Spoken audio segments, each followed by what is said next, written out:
ako, guys. Nana ko, ipagumangkon na RN. Grabe.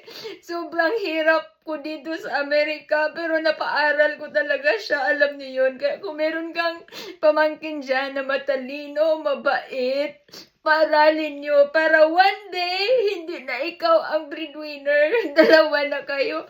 Kaya, Chay, pwede ba magpahinga na naman ako ngayon?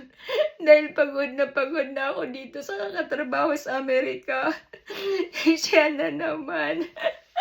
Chay! Congratulations! I love you and thank you, Jesus. Thank you talaga. Grabe. Nag-practice ako dito kumanta. Hindi ko matapos-tapos. Tapos nabalitaan ko na lang na pumasa pala siya. Ang saya, di ba? Congratulations sa lahat ng pumasa sa board exam dyan sa Philippines. Congratulations sa inyong tanan. God bless.